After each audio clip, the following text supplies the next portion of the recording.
drola pinchre sangue drupar sho sangue chodan tsogi chonamla chancho pardo dani kyapso chi drola pinchre sangue drupar sho. Nel Buddha, nel Dharma e nel Sangha prendo rifugio fino all'illuminazione.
Viene descritto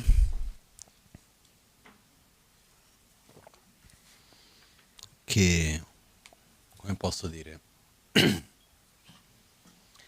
una luce, spieghiamo in questo modo, una luce ha molto più potere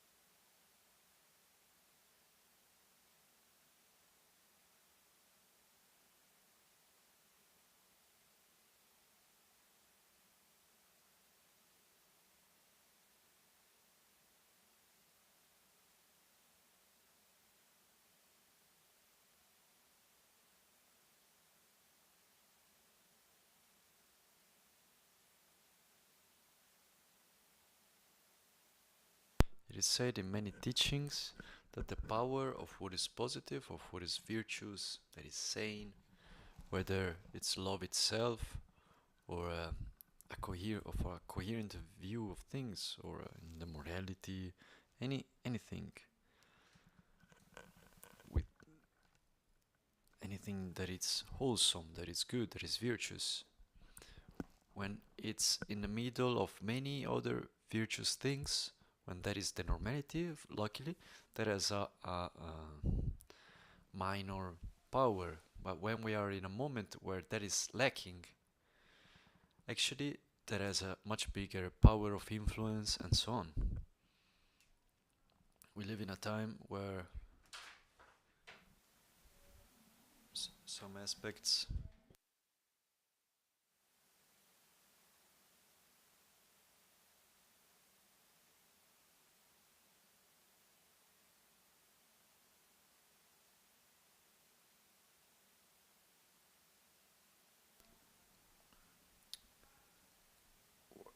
where an inner state of sane health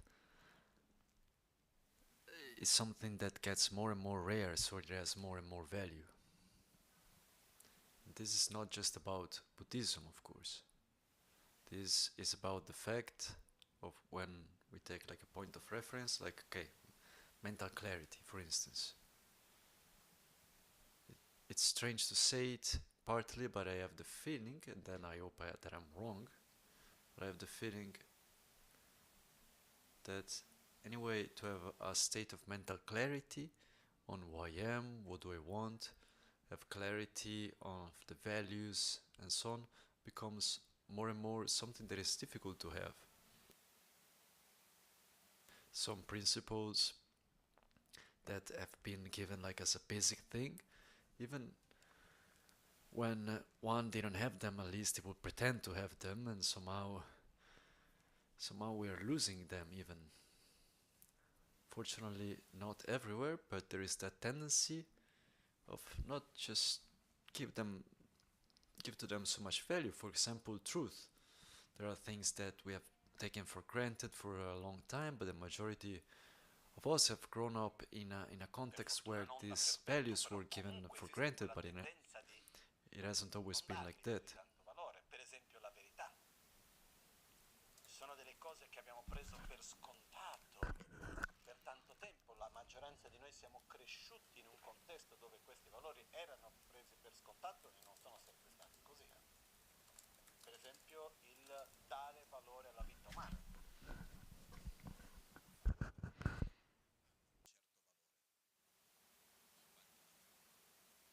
So, for example, the value of a human life as such. And human life is getting to be worth less and less. Not that life itself is worth less, but it depends what human life you give value to, from what country you're from what social class you belong to, many things where it becomes kind of normal, the idea that I can justify killing a certain number of people because one person of my belonging has been killed. These are concepts that slowly getting into them, we are losing the respect of life to itself in general. And this is something that the majority of us have grown up in a context where this was quite normal, the fact that life needs to be respected and valued as such. And we are going now in a direction that is not that one anymore. This is one example for this. So to maintain the clarity, where, okay, no, value needs to be valued. The first commitment, for example, that is taken in the Buddhist path when one goes and see, okay, what are the things that I should stop doing or I should avoid in order to not hurt myself and consequently to the others. The first thing is to not kill. The first starting point is we should respect life. So on one hand, you take the commitment of giving value to life. On the other hand, you take the commitment, you also avoid killing. So there is the part that is like positive and the part that is like negative. So I avoid killing, and on the other hand, I cultivate the respect and the value of life. And this in general, not the life of my friends or of my the people that I live with and so on, life in general. And this is one of the most basic fundamental points. So there are many things that I believe are fundamental that unfortunately somehow slowly we are losing them. Not I wish I wish I was wrong, but I have the feeling that this clarity is kind of vanishing. We justify some things, something else. The second rule in Buddhism to live well. Not kill is the first one. The second is don't steal. And also there. Stealing means that I take the commitment of avoiding taking what was not given to me, and on the other hand, I respect and value the other, and also the respect one to the other. It's not that I can take from you even what is not mine because you're bad. It doesn't work like that, isn't it? Usually it shouldn't be like that, both on a personal level and an institutional level. But it seems that some rules slowly are not being respected, and at the same time it remains like it starts to create a new normality. And this is something that we should be careful of, to not get into that in our personal level. So respect to life, respect of what is of one or the other. I don't get into the judgment whether you're bad or mean. The fact is that is not mine, and that's it. So there is not much to discuss about it, according to me. The third rule, okay, we have broken it in many ways already for a long time, and this remembers me a lot. Once Roberto Benigni, when he gave the commentary of the Divine Comedy, at a certain point he's talking about the fact of the fake balance, false balance. I don't know who remembers it. And he was making the example of a time, I don't remember exactly where, but anyway, there was like a sort of emperor, and she was a person that had a way to relate with sexuality that was very open and very promiscuous. And she kind of created the rule at her time that everyone has to be like that,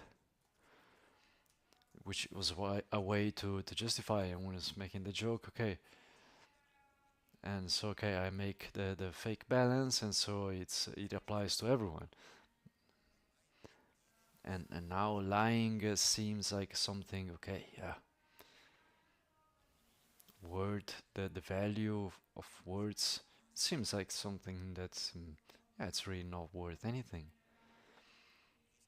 I've seen scenes already since a while where one that theoretically, fortunately, at least in the theory, it remains like that. A person that represents certain values, among which a person that I can trust, that goes there and says one thing, and then after a while it say to that person, but look, you say this thing, and without shame that person replies, me? I say that? When? But what happens is that we are getting anyway into a mechanism that is more and more somehow public, where also the respect towards words is minor. There is the value that we ourselves give to what we say. And in order to live in a sane society, to be well with ourselves, one of the conditions that Buddha gave us is, first of all, to respect life. And with respect of life is not just about the life of humans. First of all, you should respect the one of humans. Then there are the lives of all animals, of plants, of all nature in the broader sense that needs to be respected. The rules of what is mine and yours needs to be respected.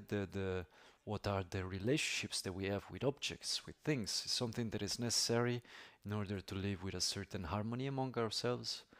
It needs to be respected. Truth, even if truth is relative.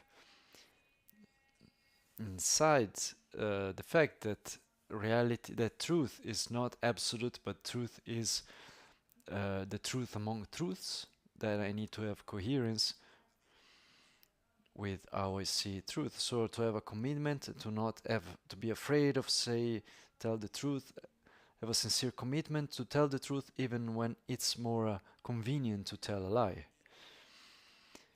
To be able to have a word that one can trust. This is fundamental also for a society that is balanced and wholesome. Then the next rule that Buddha taught is the importance of having a correct sexual conduct, which is also an important aspect in general in our society, without getting into details now, but it is one of the points that anyway, when it's lacking, it creates a lot of conflicts and suffering.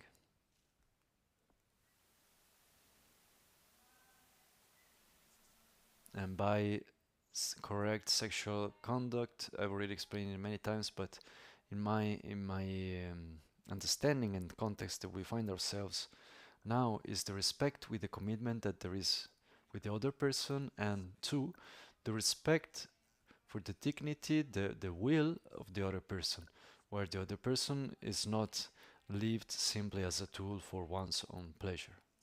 So if I leave the other person as a simple tool for my own pleasure, where there is no respect for the needs, the will, and the desires of the other person, at that point there is a sexual misconduct. Whether it's inside of the commitments that one has or not, also inside of the wedding commitments. And that is another important rule, because sex anyway is one of the aspects that is strongly present in life, in our society, and it's one of the taboos that we have, and that we have a really hard time to face it in a sane way. I see what happens, the difficulty that is there in facing sexuality in a sane way with the younger people, is the fact that the less young people have a hard time with it. They're like feeling uneasy. How do I manage it? One thinks that because he has a certain age and has already had some experiences, then it's not a taboo anymore. That's not what happens. I see very often that you have a hard time to manage your own sexuality in a way that is natural, sane. So it's one of the taboos that we have and that needs to be faced. And then the 5th rule is that of avoiding the substances that make us lose the control of ourselves. Why? Because if we had a very balanced mind, an inner state that was very balanced of love, satisfaction, respect, and so on, and we removed our filters of reason, what would come out of that? That inner aspect that is there, what is below that? So I've told a few times of this Tibetan Lama of another tradition, but anyway, in Enigma, I had the great opportunity of getting to know him. A few times, for example, he will give teachings with some disciples in an occasion like this. He will do the sok and he will drink the whiskey. And he will get to a point where he will finish the teachings. They will have to carry him away like that because he couldn't walk. And the most interesting thing is that it was not like a thing, like a daily thing that you will do. When there will be this kind of situations, he will give teachings, a bit drunk, but where some filters of reason would be lacking, that would usually be there, and those that participated to that have always said that it was a very beautiful experience, because the things that he will bring would like deeper aspects of himself without filters. So what would happen? Okay, like a person that is very nice and beautiful in her depths, then that comes out. One that has like hidden anger, something that is there that cannot manage it very well, but anyways try to control it and gets drunk. That formality lacks, and then that comes out what one doesn't have control on. And because of this, there is this term in Tibetan that says alcohol is the door of all the other negativities. And it's told the story of a person, a man, that takes the commitment of having sexual intercourses in a correct way, to the commitment of not lying, of not killing, not stealing. And somehow he says, yeah, but among all the commitments, what is the less negative that I can break is the drinking one. So he drinks a lot, and he's drunk, and and then he loses control, and he ends up having a sexual intercourse with violence. He ends up hungry and goes to steal from the neighbor to have some food, and he kills the animal to eat, and so on. At the end, he breaks all the possible vows. like a very detailed story and so on. But anyway, what happens is that when one loses control of oneself, either he has like a basis that is extremely sane and positive, otherwise there are some things that usually one can control that then just can get out of control, and that is where it's important to be careful. And as myself, in our society, I'm not saying that it shouldn't be there anymore, but if we could decrease of, I would say maybe like of the three quarters, three fourths, the consumption of alcohol and drugs. Okay, maybe like sometimes a drink, moment of relaxation. But if we managed to remove all the consumption that goes beyond the levels of control of the person, how many problems less we would have, how much violence less.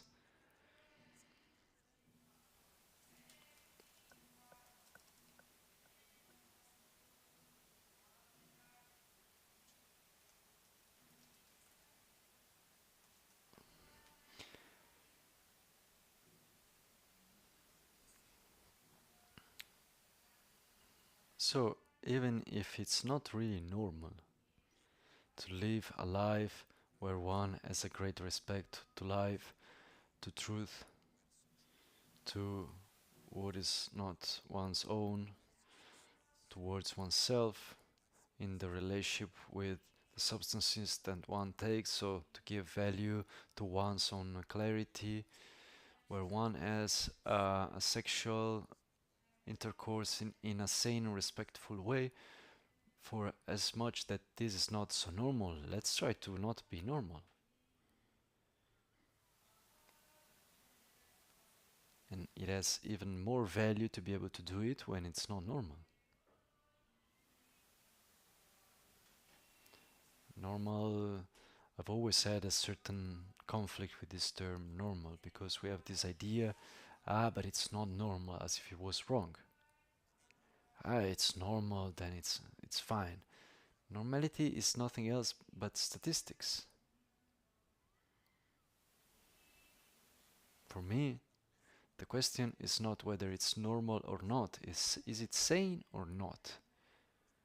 For me, for the others, for society, is it sane or not sane? If it's sane, then good.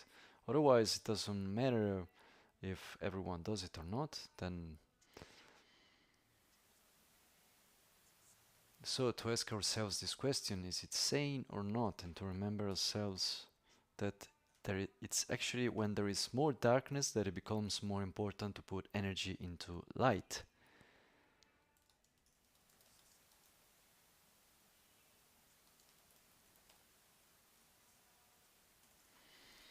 For example, let's imagine to be in a place that is completely dark. And I open and close a quick parenthesis. I really like darkness. For example, in India, sometimes, actually every day, the electricity would go out. Sometimes for a couple of hours, sometimes for 5, 6, 8 hours in one day, you wouldn't have the electricity. And one of the things that I always did is that when electricity went out, I would turn everything off. And sometimes then it would come, then it would be maybe 8, 9, 10 in the evening, and I wouldn't turn anything on because I liked that feeling of doing things in the darkness, and also I like to sleep with complete darkness. So those times that one is able to open their eyes and to not see any point of light, I really like that. But when we find ourselves in a context when there is a lot of darkness, a small candle can illuminate a lot. It's really crazy how much light can that small dot of light make. And so let's not underestimate the power of light that we can bring. This is fundamental. Each one of us can do really a lot. And it's a lot that, okay, that light that one has, lights, is in front of the sun and one doesn't see it. But the thing that is important is that one doesn't use that light so that it's seen, but so that it gives light. And now we really live in a time when there is more and more need of that.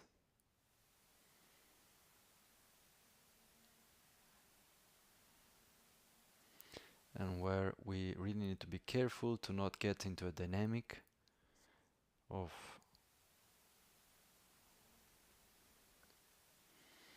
kind of leveling down, because in any case we compare ourselves with the others. This is part. And so starting from the things that we have talked about before, if the other doesn't give value to life, at a certain point they say, yeah, but no one gives value to life, then why should I? So if we see, for example, that around us you don't see that it's given value to truth, then you say, okay, why am I like the fool one that gives value to it when everyone is just lying? No, you're actually like the hero, the brave person, the sage. In Tibetan Buddhism, there is this term where spiritual practitioners, at a certain point, it was very much developed, the part of monastic life and so on, but the lay practitioners, and also this is also about the monastic practitioners, but it was mainly used for the lay practitioners, but actually it's about anyone. A sincere spiritual practitioner is called Pawopamo, that is called hero or heroine. A hero is a person that is brave, that even in front of difficulty keeps going. So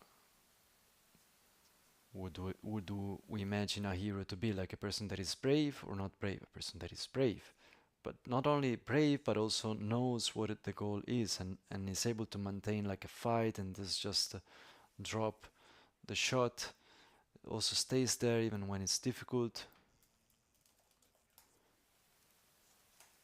And the sincere spiritual practitioner is a hero or heroine because there is the courage that is needed of one to walk against the current. And here there is a strong aspect of walking against the current. This is not just a thing of today.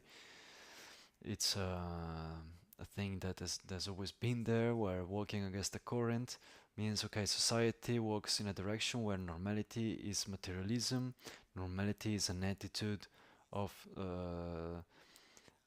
auto-referential selfishness, of thinking in an obsessive way to self-gratification, to the I and the mine. And I actually put an effort into walking and into an altruistic way, a non-materialistic way, so I go in the opposite direction, and much courage is needed there. And here there is a reflection that I give you. What is courage?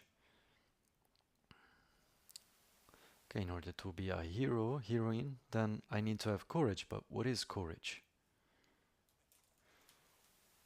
For me, courage requires on one hand a goal, because you need to have courage for something. The courage by itself doesn't hold. A person needs to have courage compared to something. Maybe there is like someone that is tremendously courageous of facing dangerous physical situation and then can't face his own mom. That could happen. Also, like someone that you can say like is a lion outside and actually it's like a lamb inside his own house. And also the opposite.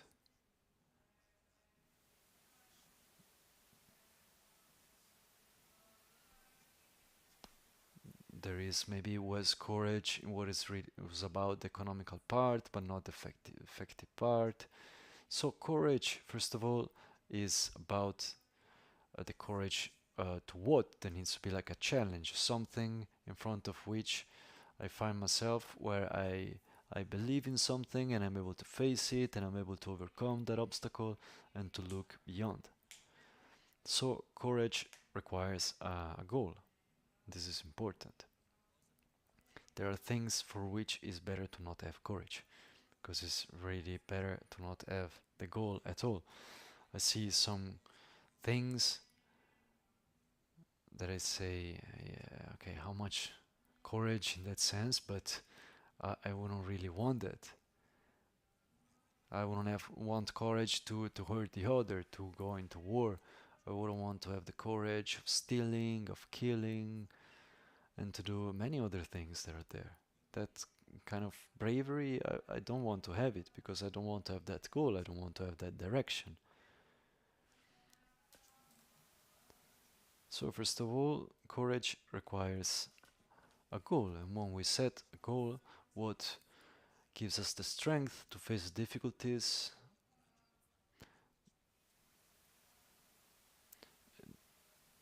because you don't require courage to do the things that come spontaneous and that are easy to us, like something that there is no effort involved, then we really don't need any courage in these kind of things. But actually something where there is some effort involved, there are some obstacles that need to be overcome, then you need courage. So I find myself with a goal and I have some obstacles in front of me. What gives me the strength of overcoming those obstacles? Usually are two type of things. Either I believe that those obstacles will just fall and things will go in a certain way, so I project a vision of how things should be and will be, and I have trust that they will go like that, and so I, for example, leave for a journey and I have trust that the road will be clear and so on. And so I have trust, I have courage of taking that road, of taking that journey, because I believe that things will go in a certain way. And if things will not go in that way, then I'm not so comfortable. So I have trust in reality, in what happens. So for example, I take a boat and I go from A to B, and I have the trust that there will be like a good weather, that the wind will be right, that there will be no storms and so on. And so this allows me to take that journey and to do it with trust. Another thing is where one doesn't have certainties of how things will go, but has trust in one's own capacity to face what will come or could come. So I set sails, and do I have the certainty that winds will be right? No. Do I have the certainty there will be no storm? No. Can it happen that I find myself in the middle of a storm or in the middle of the sea with no wind? Yes, but how can I live then? Having the trust, the confidence that I am able to face these things. So if they come, then I have the means to face them.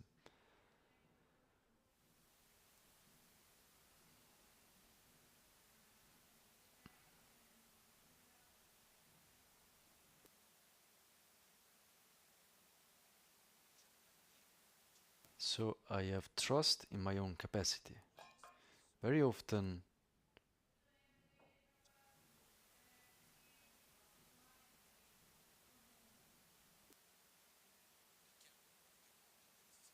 we somehow look for certainties inside of that goal, and the more things match what for us is normality, what are our own expectations, the more we're able to feel safe, then the more we're able to follow that path, that life, without too many worries, too much anxiety, with trust and courage. When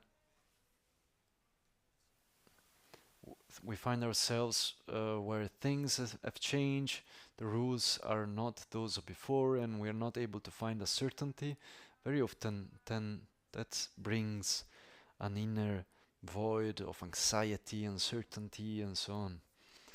So how can I feel safe in a situation that is totally uncertain?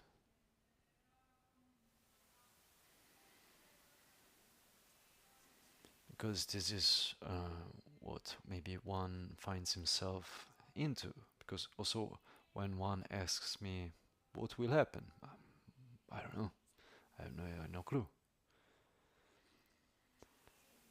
Sometimes there are people that come to me, and I don't mean just on a social broader sense or geopolitical or whatever. I also mean on a very personal level of life, of the life of everyone. There is this thing, what will happen? I don't know.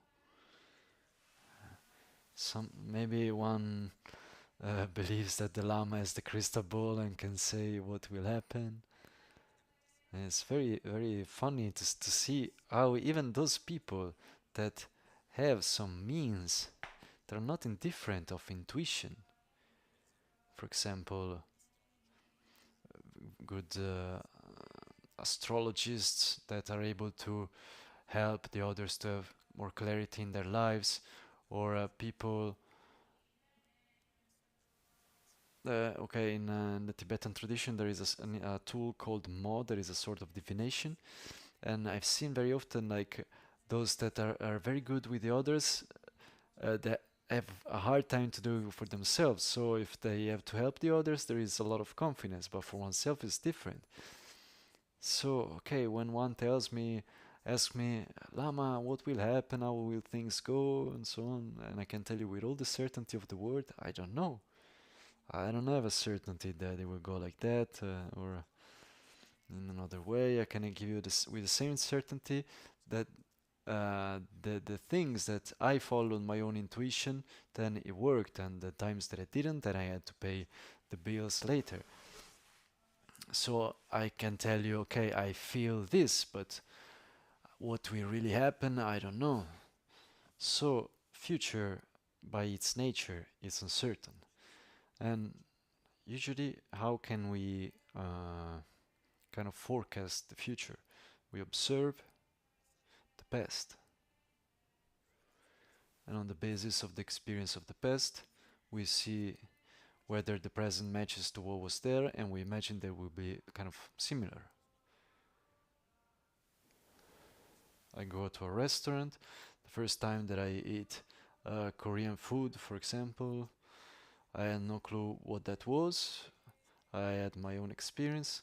I remember that, okay, I went once in South Korea, just in the airport in Seoul, and I had an experience that for me was difficult because I had just seen a little while before, like a documentary of cooking of a Korean woman that was cooking some incredible vegetarian food, really, really beautiful and so on. And me knowing very little of like Korean culture and so on, I saw this documentary and I had to stay in the airport like 8 hours in Seoul, and so I thought, okay, I go eat some Korean food. And actually, it was like so difficult. I went through all the airports to the restaurants of the airports, and the only dish that I found with no meat was pizza Napoli. And so I went to at least 8 restaurants, and I went to each one of them, took the menu and read it, and actually eventually nothing. So what happens is that I got there with an expectation of my own, because I had in my mind I had seen like something on Korean food, and we in our ignorance what we do is we take our experience and generalize it, and we say, okay, this is Korean food, and actually it has nothing to do with that. That is the Korean food of temples. So you want to eat that food, you go to temples, and the thing totally changes. But what happens is that we have the tendency of generalizing things and to go there to be able to somehow judge the present on the basis of our own past.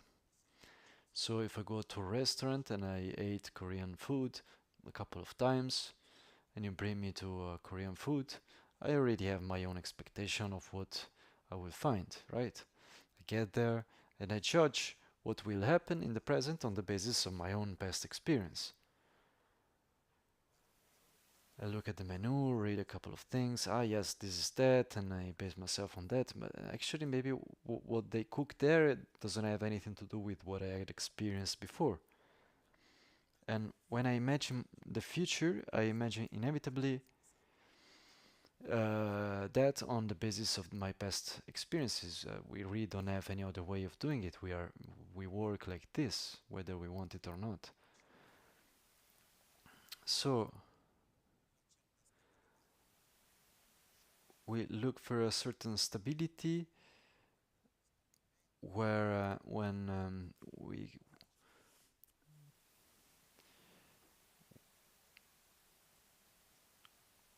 the rules of the game change, when there are some variables that we didn't expect before, we find ourselves kind of unbalanced in situations where one is not able to imagine a future where one feels safe, because as much as I try to imagine what I try to imagine, I know there is nothing but the fruit of my own imagination. We like to imagine a future, believing that it's not the fruit of our imagination. Of course, believing that that is what will happen. It has always been fruit of our own imagination. Whatever I imagine is that. But so it's clear. But it's clear if I eat every day pasta and I'm in Italy and I am in that restaurant eating the pasta every day and the cook has always remained the same, what is the likelihood that I will find something different? Very low. But if I choose a restaurant that is very much standard, like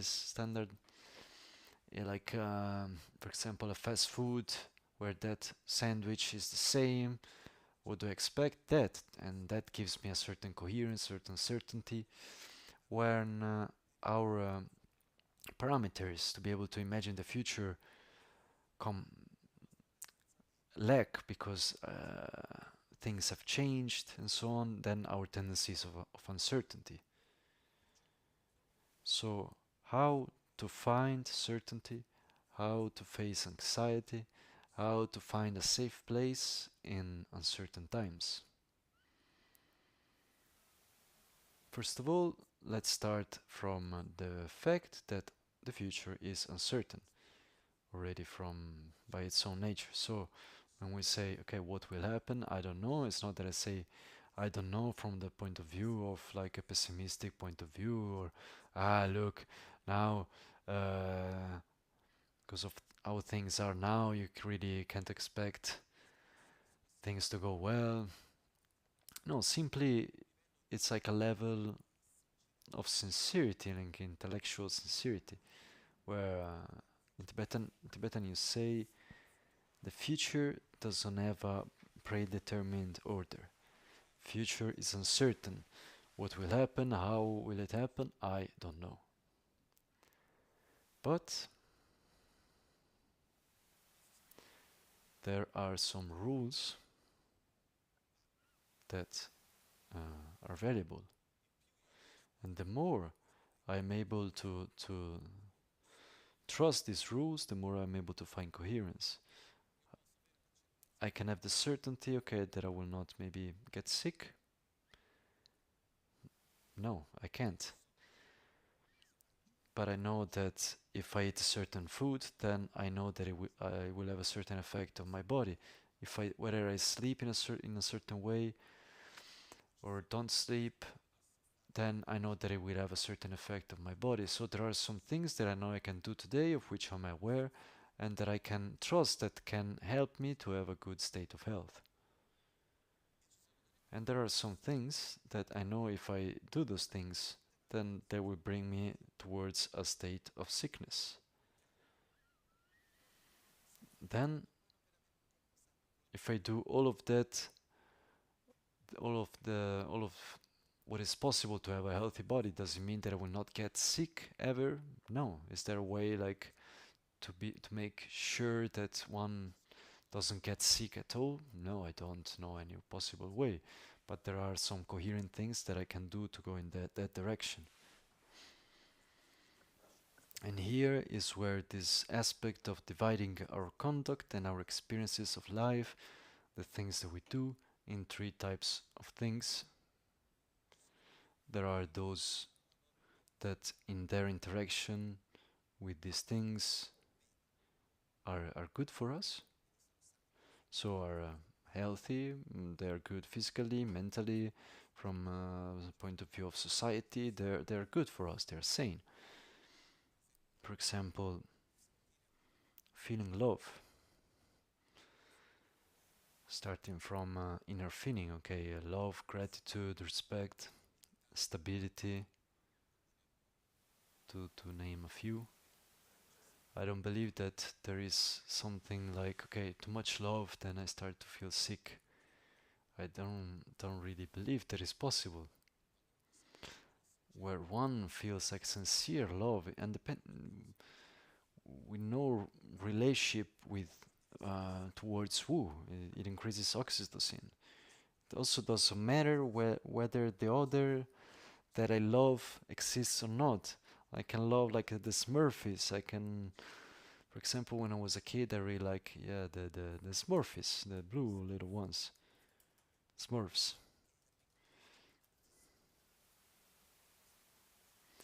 I can love Smurfs, and it increases my oxytocin. It's good for me.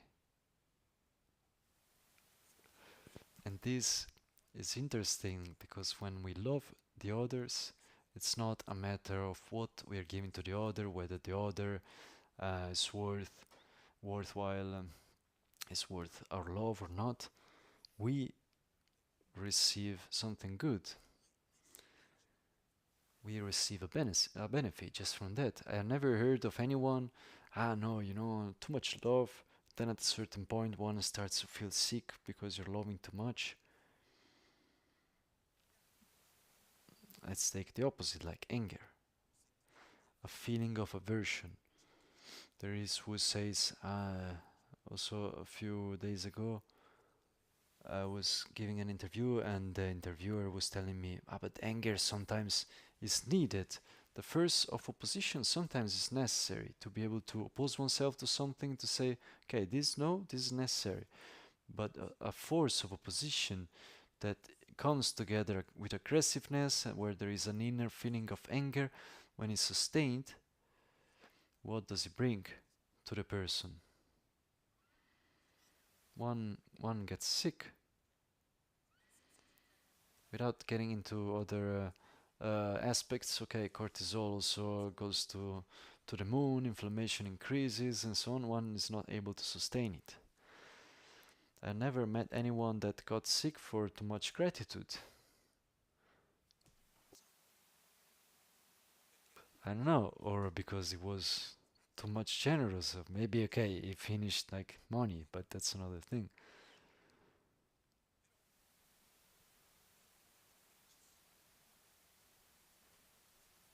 But anyway, there are some things that the more I have, the better I feel.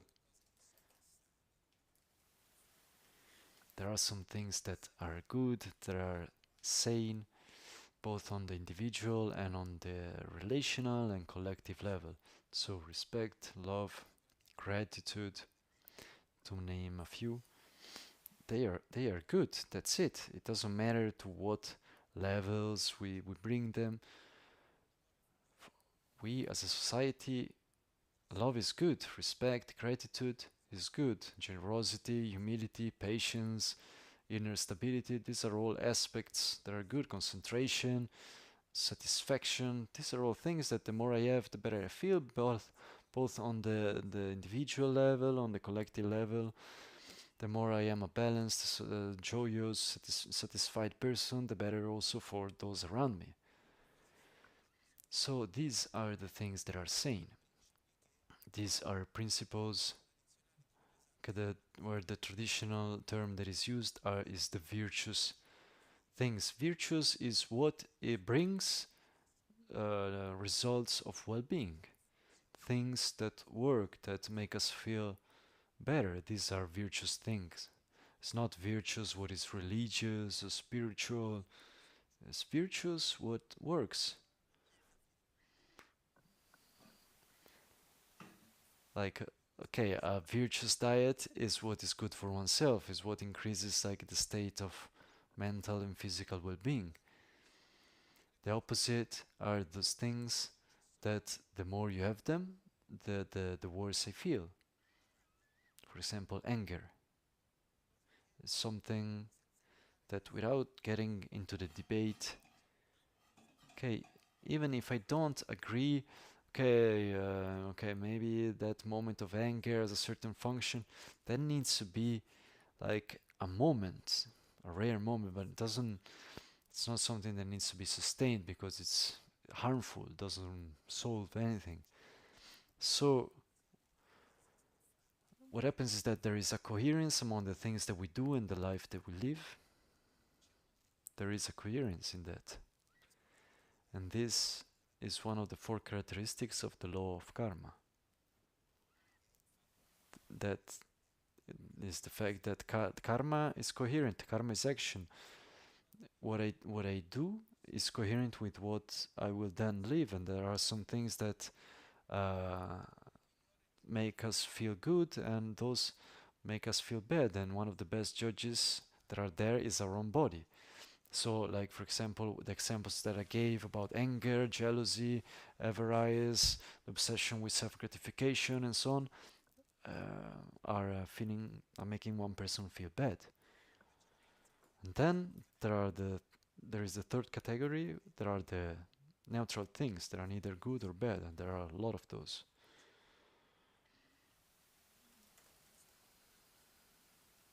So when I'm not able to imagine the future, because the means that I have don't allow me to imagine the future, because things are in a way that I haven't any reference points to the past where I'm able to say, okay, see, look, this is like this, will it be like that because that thing in the past was like that? No, I don't have it. Then I can base myself on the coherence of how I live the present. That is, the more I cultivate what gives well-being, the tendency what will be that well-being increases. The more I cultivate something that increases the opposite, suffering and so on, then what the tendency is that it will increase that. And it's as simple as that. And so to have, how can I say, this coherence in to believe in this coherence of actions and their results, this is also said to be the first step to follow a sincere spiritual path. One starts to really practice the Dharma, technical term that is used, when one starts to rely upon the law of karma. In other words, I start my spiritual journey since when I really have some faith that certain actions bring a state of well-being, other actions bring a state of suffering. So I need to be careful of how I live life, in contrast to sit there and wait for the world to change in a certain way so that I can feel well. Because that is what the contrast that we have. We expect that the day that everything will be well, then we will feel well, don't we?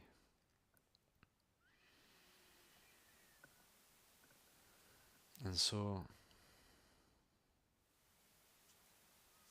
there is a lot that we can do, but we should look for this faith in not so much in how things will go, but in our own resources to face them.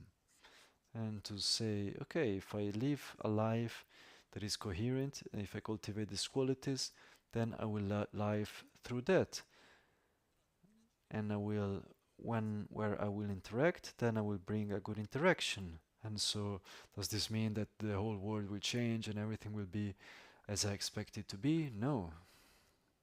Comes to my mind like one of my masters that I dealt with from really close up, like people that had to deal with very difficult situations, like all the process that was there in Tibet from the 59, all the revolution on the socio-political level, the arrival of communism in China with the pros and cons. And the worst was with the Cultural Revolution. I don't know how many of you have studied a bit in the details what happened with the Cultural Revolution. Yes, no, a few. If someone wants to understand a bit more, there is a beautiful book called Wild Swans, a big book like this, written very, very well, and it's the story of three women. The writer, her mom, and her grandma, where the grandma was like a concubine of the emperor, and the mother, uh, the writer passed the whole adolescence during the Cultural Revolution, and it's a very intense book, and it shows like a period of humanity where I've already heard the sentence. It has often happened in history that someone will go crazy, but it was very rare that the whole country would go crazy, because that was very intense what happened there. Because I've seen, okay, why am I saying this? Because I've seen people that have lived like things that were very, very difficult, things that were never expected, and what kept them sane and to not go crazy in the middle of really difficult situations, their sane principles, their own coherence in their own lives. It was like their own patience, their own faith, their own coherence, their own gratitude, their own humility, love, that allowed them to live this in a way that was quite sane. And so, without getting into extreme situations now, even in the most daily situations that we have, at the end, what holds us up and allows us to live life at the best are our own principles, are our inner qualities through which we live life. And are these qualities those that we need to cultivate more than anything else. So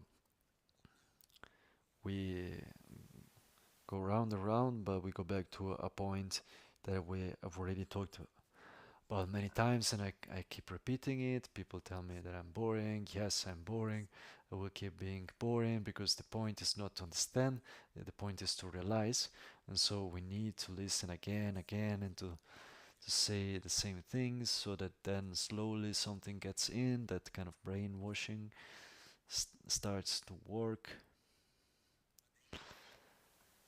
But it's the fact that as long as we wait for the word, and that I will feel well when everything will be how I want it to be, it doesn't work. As long as we are able to have trust in our own capacities, in our own qualities, and to trust our own sane principle, our own wholesome conduct, this will also give us the support to face difficult moments. In this, there is also another important point that I wanted to bring today. Okay, so the first thing that I wanted to bring today is this fact that in the moment of darkness, that point of light is brighter than in the moments of light. So we live in a time where some values that until a little while ago, at least on a common level, was seen like something normal. So respect towards life, respect towards truth. And I see that then it becomes even more important to hold these 5 key basic principles that Buddha transmitted to us.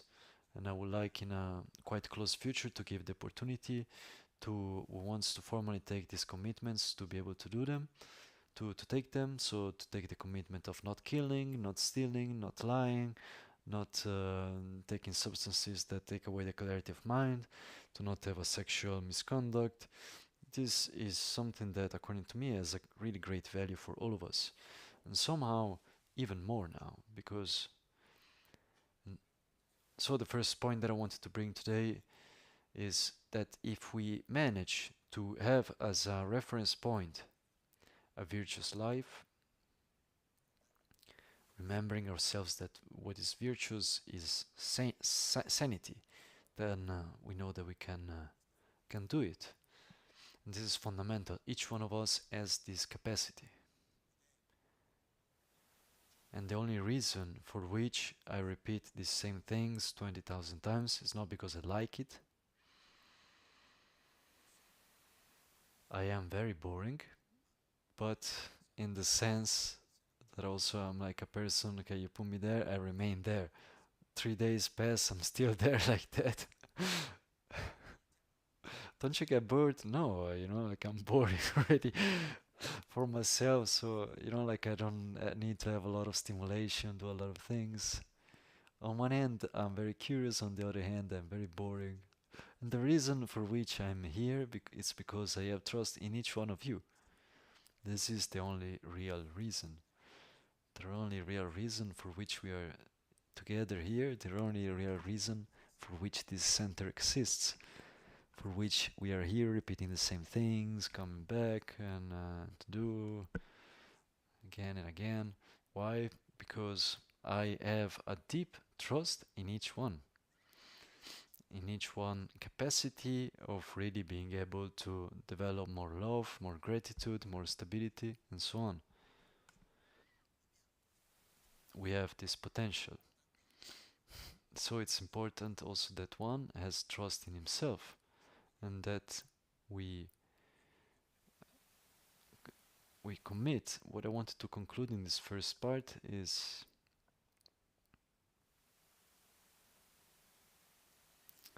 that the responsibility also of Dharma is not mine. I have a task, for example, of teaching, of sharing, of guiding, and so on. But the responsibility, whether from here to 2 generations we will present or not, is of each one of us, is to put it in practice. The responsibility of a spiritual path that is sincere in our society is up to each one of us, and what everyone does has a tremendous effect on everything else, and I have trust that we can all do it. And so I invite you to not get into dynamic, but me, what do you think I'm worth, and look how things are going and so on. But no, actually it's really when there is a lot of darkness that we need to put much more energy towards light. This is important, and not to get to level us down because like all the others lied and I also lie. No, it's really when there is a lot of lying around that truth is even more powerful. And we need to maintain this coherence. This is something very important. And inside of this, there is another point that I try to get there easily.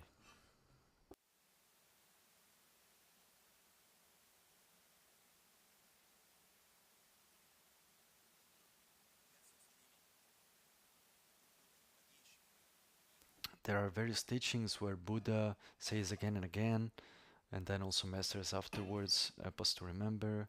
For example, like the Lojong teachings, the mind training mind training, the more I am selfish and the more the priority is the I and the mine, and to have things how I want them, when I want them, and so on, the more I suffer. So selfishly speaking, it's better to be altruistic.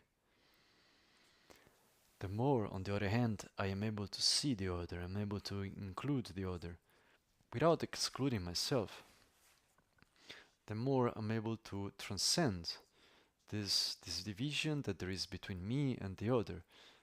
The more I'm able to create a real us, the better I feel.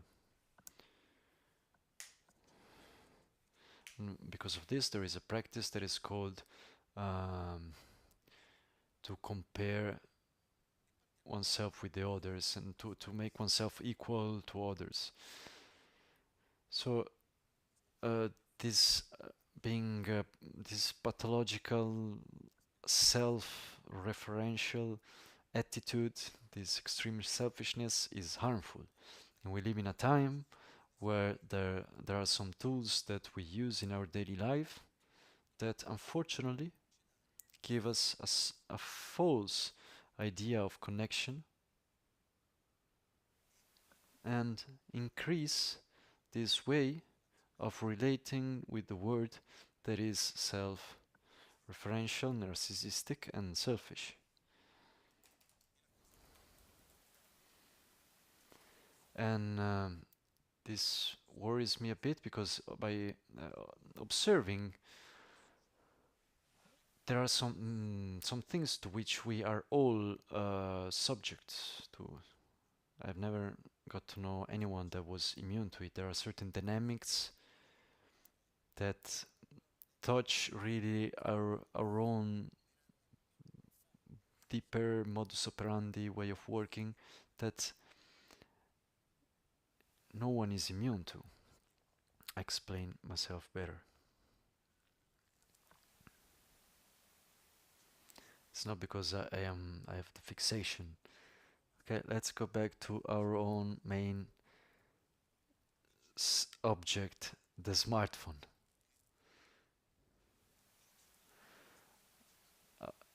It has that incredible capacity. These days I was reading a small book that made me reflect a lot of a philosopher called Byung-Chul Han. It's called Known Things, and among this it made me reflect on a subject I try to simplify, that is the following. We relate with this object how many hours a day?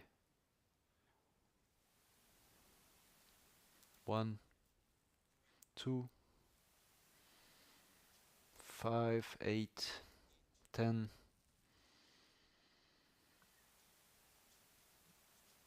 Because there is like something, okay, we also relate with the phone even when we are not using it, because I know that it's there.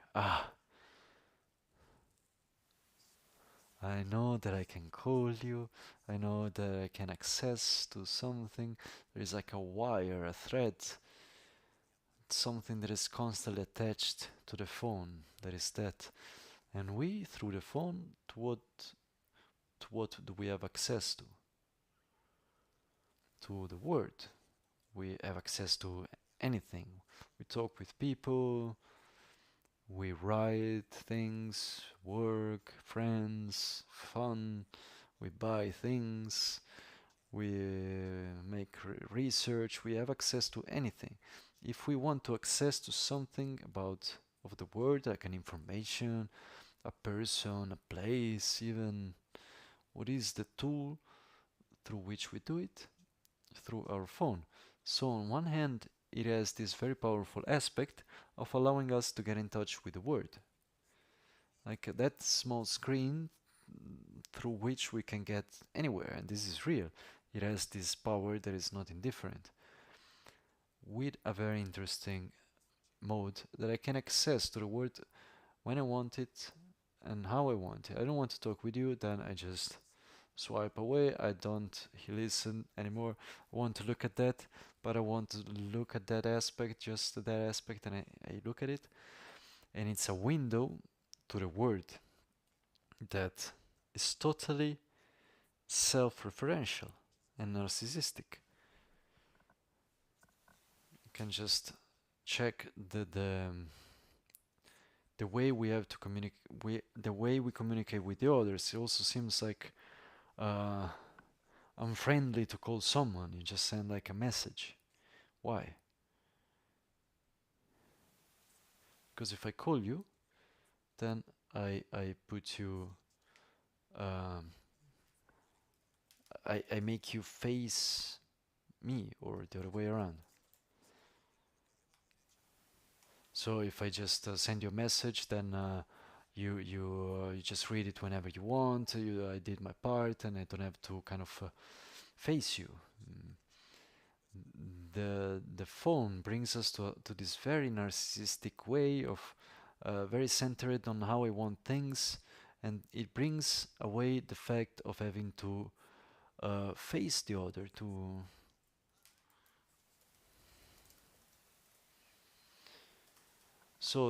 confront oneself with the other, it means to have to deal with some aspects that I like, some other aspects that I don't like, and this is fundamental to do.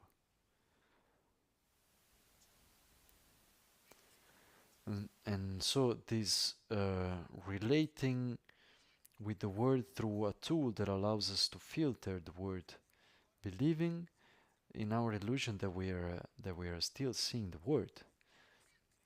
How, in the same way, I can believe that I relate to you through the fields that I put. No, I'm not relating with you. I'm just telling you what I want to say when I want to say, and I listen what I want to say when I want to what you said when I want to listen to it in the speed that I want to listen to it, the part also that I want to listen. I'm not relating with you. I'm relating with an information that comes from you, and this someone could say, yeah, this is useful. Yes and no. Some cases, in practical cases, yes, I agree. I remember with Lama Michel Rinpoche once in his own bedroom there was like someone coming, and I would see Rinpoche listening, and I look at him, and with kindness he says, "One word is enough.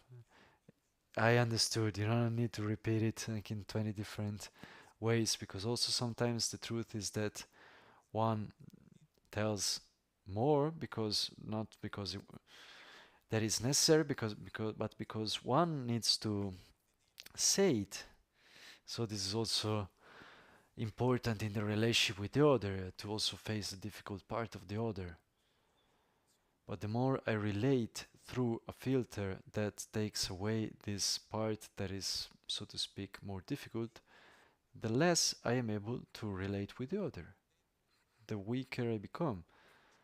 The more easily I get frustrated with the other, the less patience I will have to be and stay with the other. And this brings us gradually to a way of relating with the word. And by word, I mean like people with which we live and situations where, so that one can feel as well, things have to match more and more to the how I want things and when. And it's, and other than being very unhealthy and childish, it's a terrible way to deal with things. But I would want for us to have a moment of reflection on observing our own relationship with people with which we live, and to see what is the mode of relationship that we have through this object.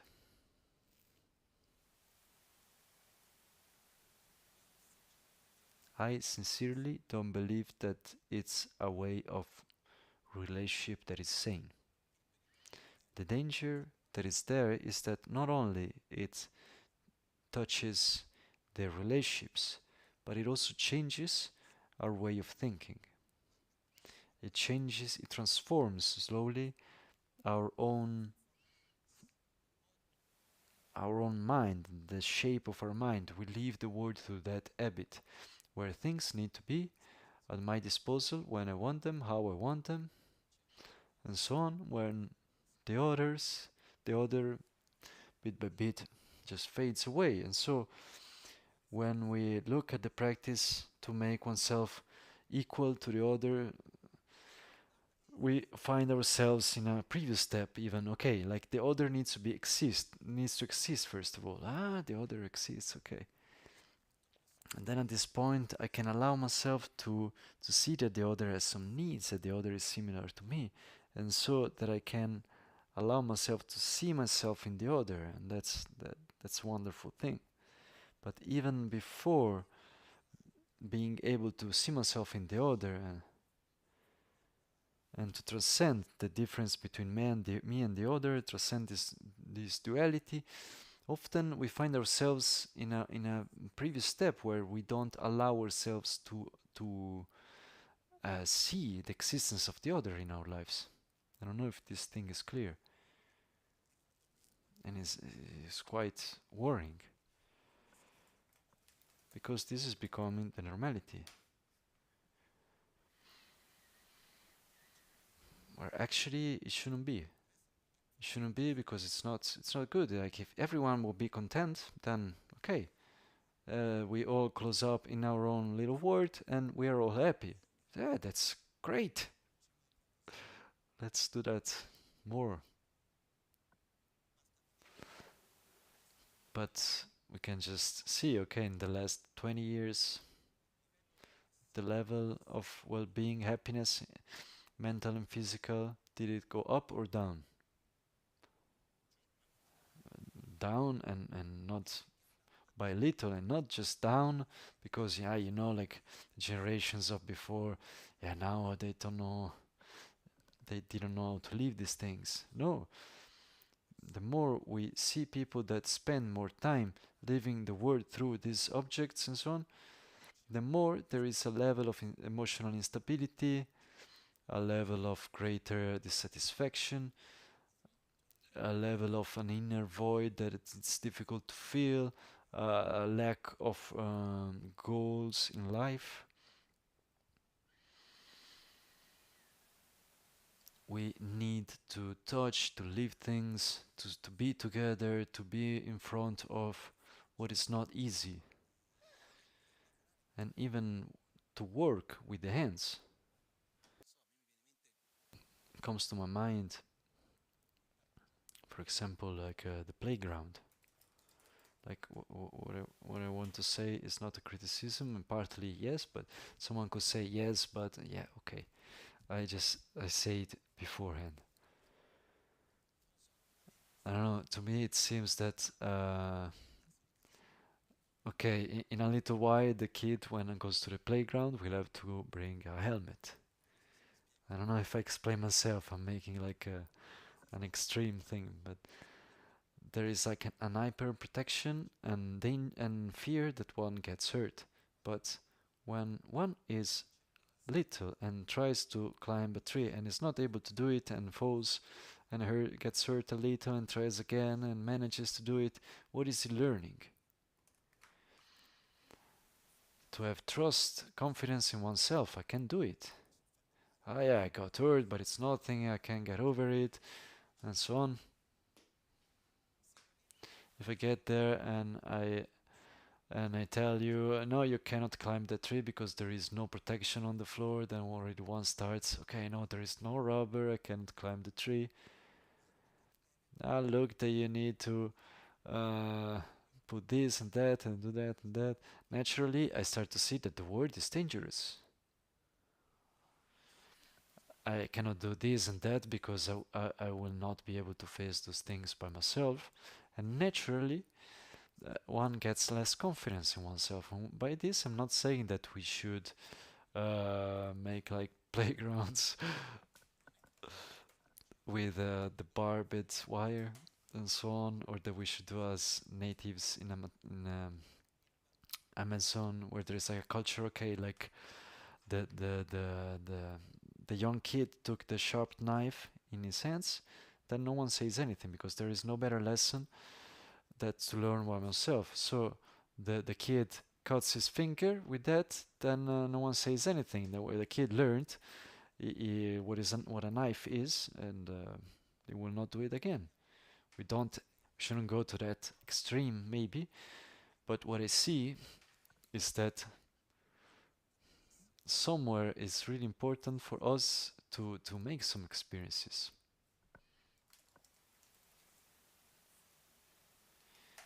To be in, to face things, to be, to confront the other, and okay, I don't know, how to relate, well with the others, and so on. And that's why you have to relate with the others. If I have a hard time to relate with other people, and I'm constantly put in a context where I cannot relate with other people, where will I ever be able to learn that? But it's difficult. Yes, life is difficult. But it's there in the confrontation that bit by bit I learn. It's in leaving the other, in being in situations that we grow. If we are always there protecting ourselves too much, then eventually we hurt ourselves.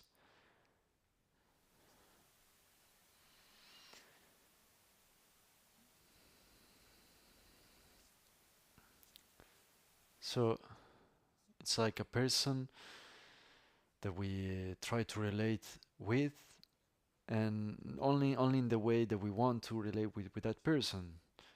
But then we will get to the point where we'll not be able to get close to that person, because that person also has ways that we don't like, things that we don't like. We get more and more fragile. But actually, to be with the other is important. That means to confront with the other. There is who thinks in a certain way and the other, and who thinks in a certain way or the other, and I learn how to deal with things that for me are not easy and comfortable.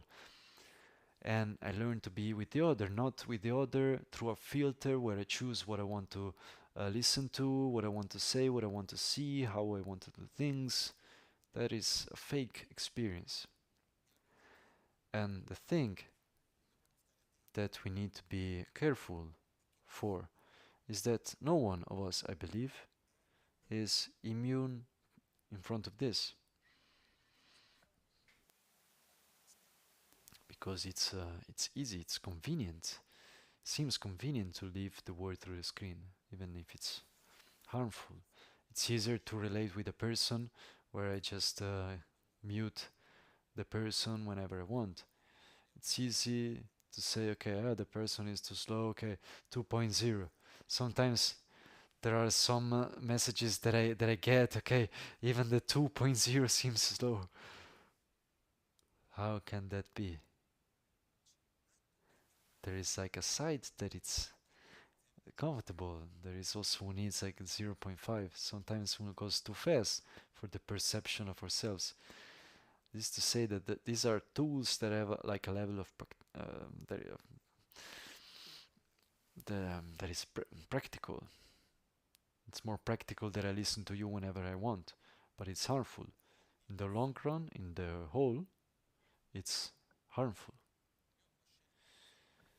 I choose, for example, to not have this relationship of spiritual guidance and so on, that for me is sacred, through messages, because then you could say, yes, a person that has like a question of dharma, an existential moment, and sends the message and receives the message as an answer, isn't that comfortable? Yes, but it doesn't work. Because what works is the fact that I come to you, I take the process of getting closer to you, I have my own inner process, I receive, I elaborate, that's a whole different thing. And so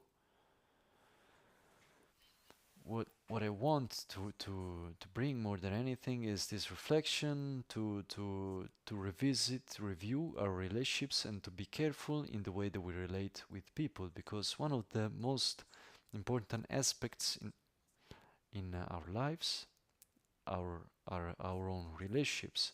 Our lives are made out of relationships.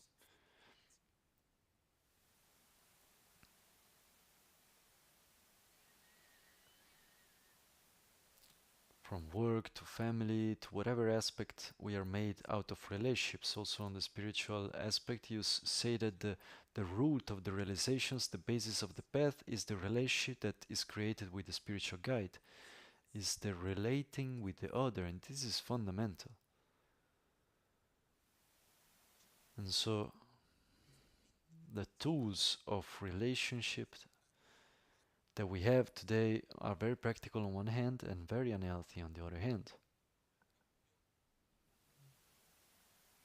But I ask you, I give you like this reflection, okay?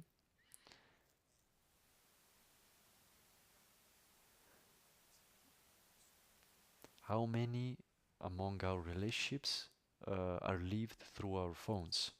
I've seen dynamics where some people that see each other often have a hard time to face some aspects, subjects, looking at each other in the eyes, and they send messages to each other. I don't know if someone comes to your mind. This means that we have a hard time to look at each other in the eyes, and we need to have that protection in between of that screen. And this is scary. It's not healthy. And I say this because, and I say it again and again, because I see that we are in the middle of this, and then also in Buddhism there is the fundamental part of making oneself equal with the others and developing altruism, and the other was reflecting on it. Yeah, other than altruism, we need to find out that the other exists. I've never seen the other actually.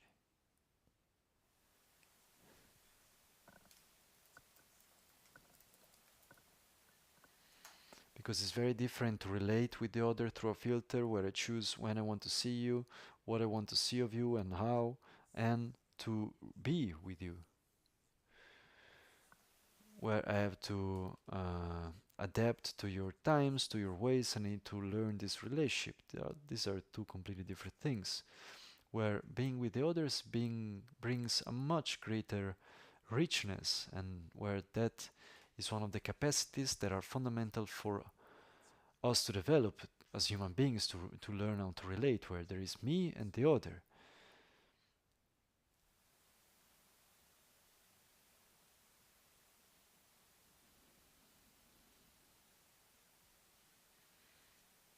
And what happens eventually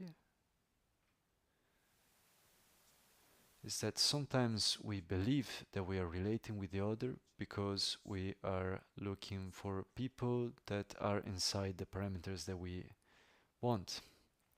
So we change as long until that, okay, that person behaves how I want, how is like how I want, then okay, it's part of my life. When that person doesn't match those features anymore, then I don't want to deal with you anymore. When the relationship is lived through the filter of an object, it's easy to say, okay, out of the group. Block the number, I don't answer. It's easy, that's easy to do. When I'm in front of you physically, every day, that is different. And so there I need to learn to overcome things in a certain way. And so I invite really each one of us to make a reflection where mainly the daily relationships, people of which we care about, at least those relationships, to allow ourselves to relate with the other outside the phone. Maybe what I'm saying is absurd. Someone could say, no, of course, I relate always outside the phone. That good, I am happy. I hope that what I'm saying is something really stupid. But I have the feeling that inside of families, that theoretically would be like the most close relationships, we relate often through messages, and it comes like a moment where to be with the other, it's like kind of frustrating, because it was as if I was wasting my time. I am taking away something that is mine, and it goes away because I have to adapt myself to the other. We're not used to it anymore. but it's important. And so I really invite everyone to try to relate outside of this object, to allow oneself to look at the other and to be together. And if we will find it difficult, if we will find that the other somehow is frustrating, is nothing else but a symptom that we are in a bad shape. So that's a further reason to leave the phone aside and to allow ourselves to overcome this. But to relate with the other is difficult, absolutely yes. To not do it is even worse. And it's difficult because we are not able to do it. We're not used to it very often.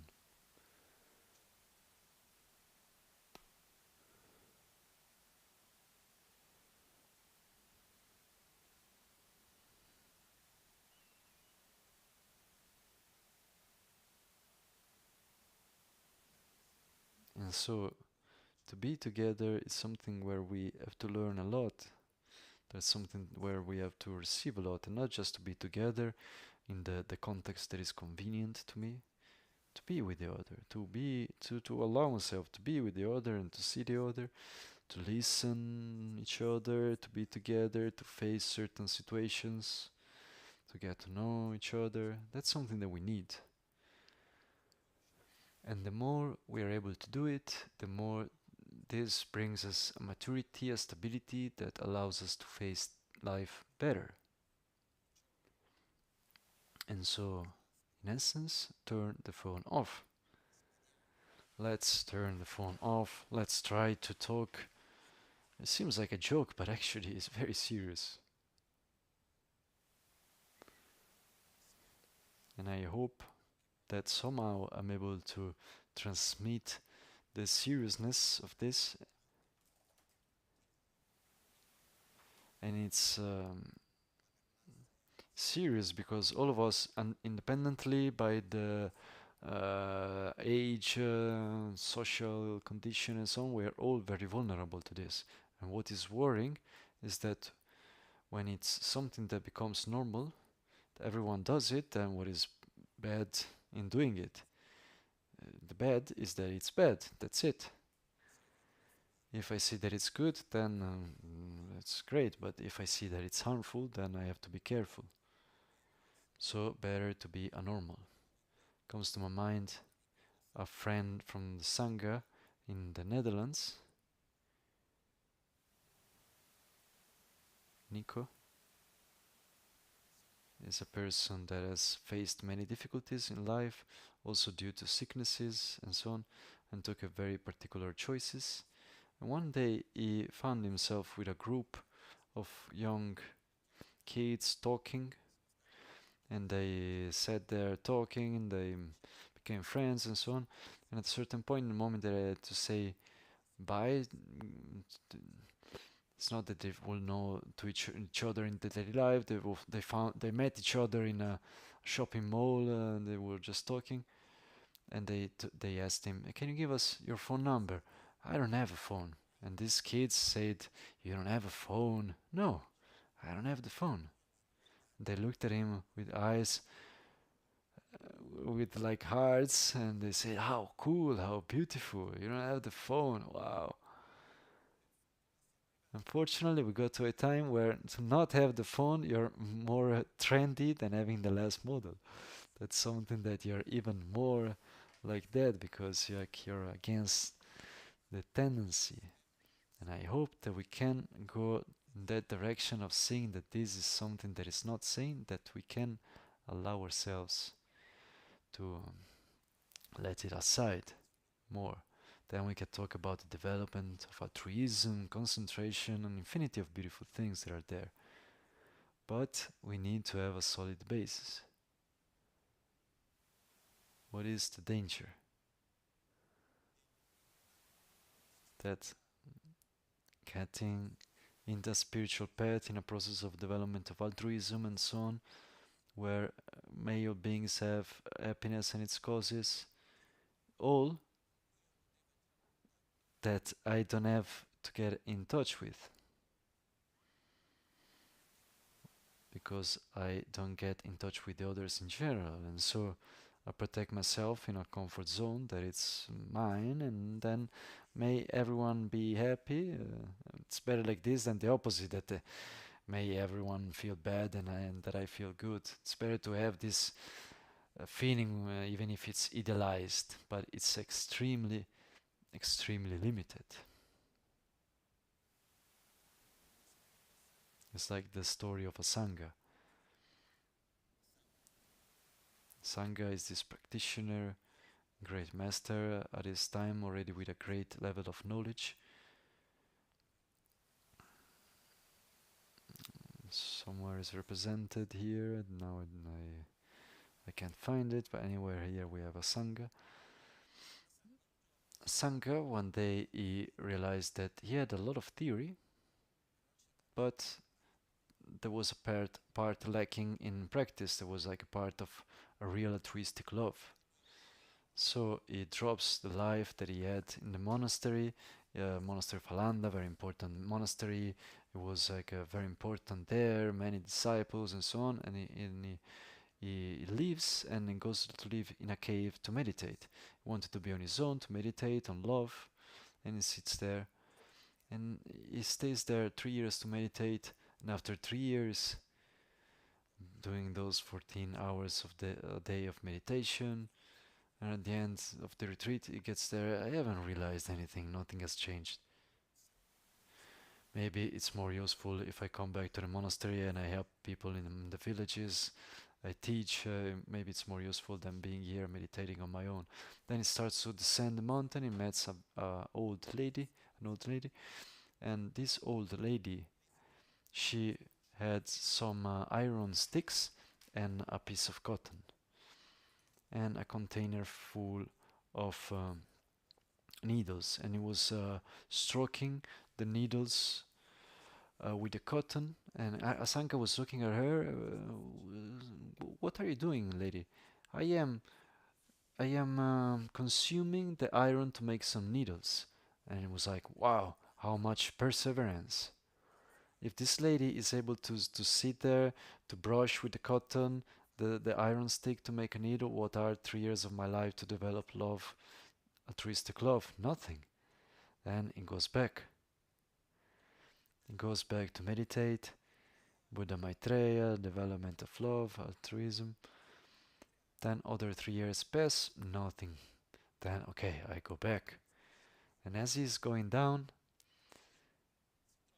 he finds himself in front of a situation where he sees a great kind of a wall of stone, of rock, where there was like a nest of birds, and birds, in order to go towards the nest, they had to get closer, and with the point of the wings would touch the rock, and with the point of those feathers, it consumed the rocks. So he said, okay, look, something as soft as a feather was able to carve the rock. So what are 6 years of my life to face the stubborn, the hardness of my selfishness? So 3 years more pass, and then it goes down again. And this time, in the middle of the rock, he sees like where there is like a hole caused by like a drop of water that is constant. That would just fall there, tum, tum, tum. And he says, wow, if something as light, as small as a drop of water is able with constancy to go through rock, what are 9 years of my life to pierce my selfishness? Nothing. Then he goes back to meditate. Other 3 years, total 12. Nothing, no results, no particular result. When someone comes to me, I meditated on 2 weeks, for 2 weeks, and I had no results. I say, yeah. Anyway, Asanga at this point says, okay, I come back because my life will be more important teaching, helping people in the villages. I do something else if I'm not able to obtain what I want here. And as he's going down to the village, the first being that he meets is a dog, an old dog, a female dog, and she has a really big wound that is open and full of worms.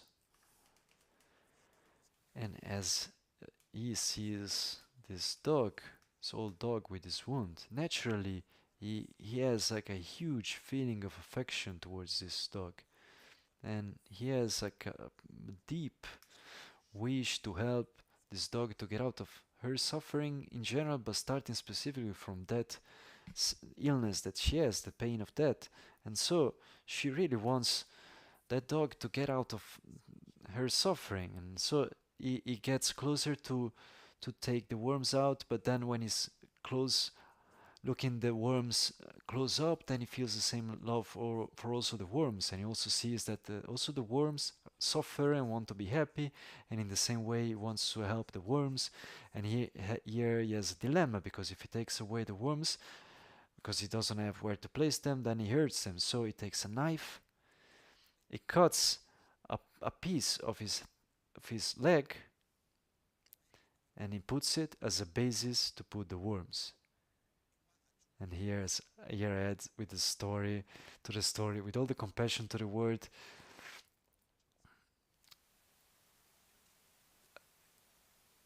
In any way, he realized that it was a bit. So if he would take the worms with the hands, he would realize that the hands were too rough, so he would hurt the hands. And so he said, "Okay, I use the tongue." And here he closed the eyes, and he gets closer and closer and closer, and he never touches them, and he falls with the face on the ground. And he opens his eyes again. He doesn't see the dog anymore, and he finds himself in front of Buddha Maitreya. And the first question that he asks him, Buddha Maitreya, is, where is the dog? And Buddha Maitreya says, I was the dog. And why didn't you come before? And I've been waiting for you for 12 years. I've always been here with you. It was you that was not able to see me. Interpretation, personal interpretation.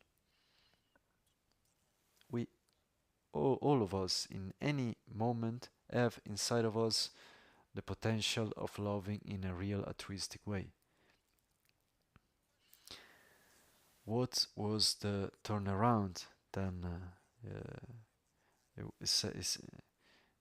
After he said there, like 100,000 of hours meditating on love, it was being in front of a being that was suffering and was able to have an unconditional love towards one that allowed him to develop unconditional love towards everyone. But what is the key? The other.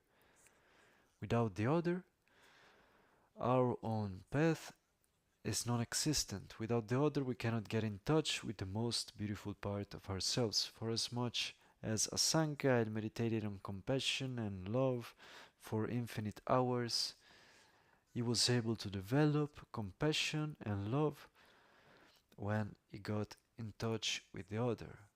Then he allowed himself to see the other, to feel the other, and not just visualization when the other was really in front of him and he really felt it.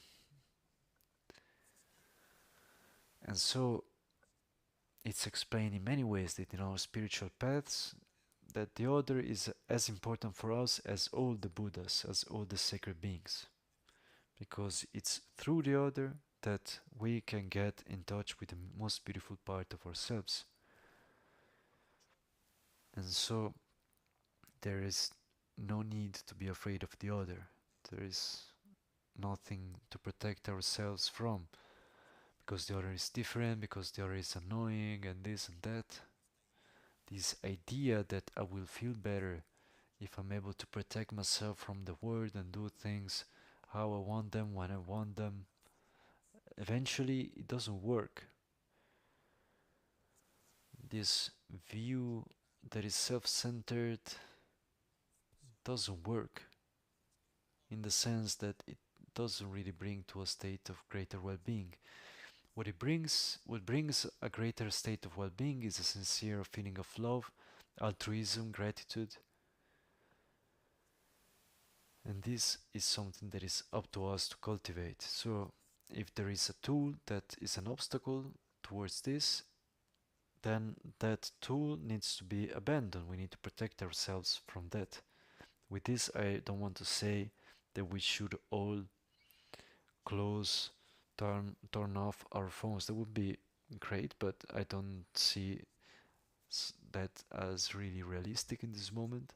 I'm sure that if Asanga had his phone, they wouldn't have had the realizations that he had if he would sit like 12 years in the cave meditating, and with that, yeah, he wouldn't have find that.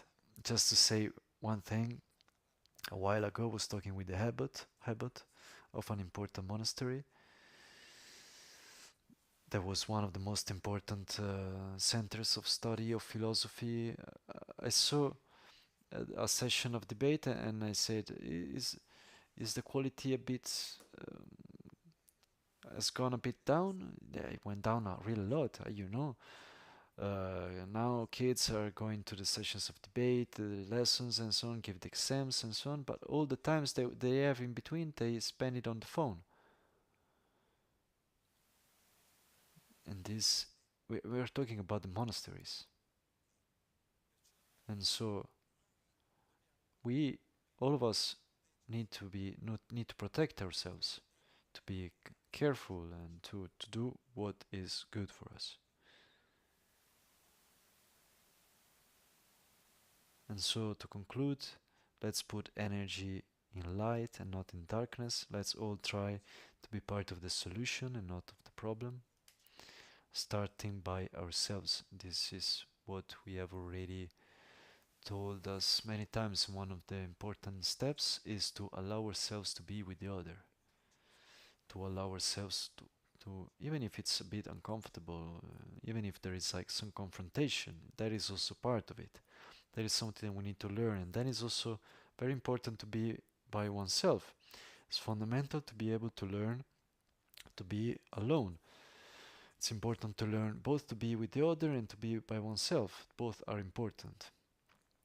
But it seems that in this moment we are not able to do neither one nor the other, because when we are by ourselves, we always need to take that object in our hands that doesn't allow us to be by ourselves, and when we are with the others,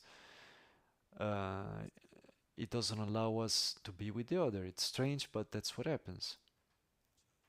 Where actually there is the beauty of being with myself. I'm not feeling nothing, I'm not reading anything, I'm not doing anything, I'm just with myself.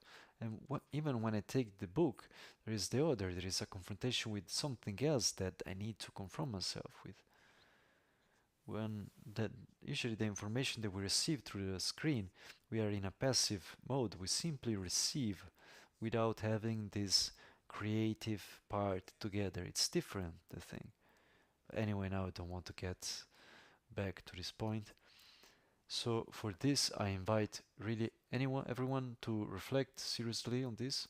So let's not victimize ourselves, but more than that, let's take act, as I said before, to be part of the solution and to put energy in the light. And I have trust that we can all do a lot. Now let's make our dedications. I want to remember that for the first 2 weeks I will not be there. I will be there, if I remember well, then on the 4th of February. And so this is one thing. And then I also wanted to remember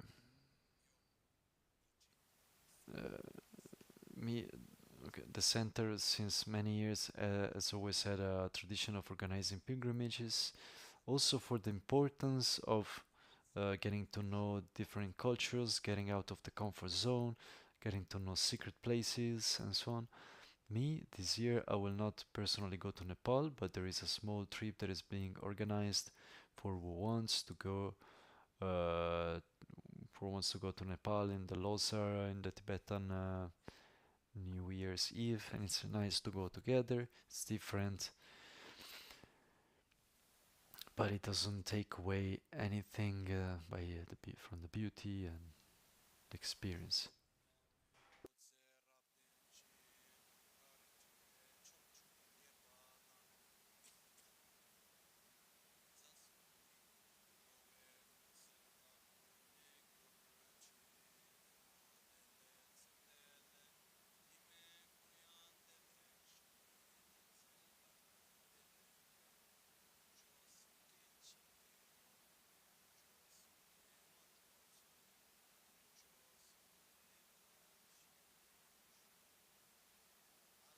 At dawn or dusk, at night or midday, may the three jewels grant us their blessings,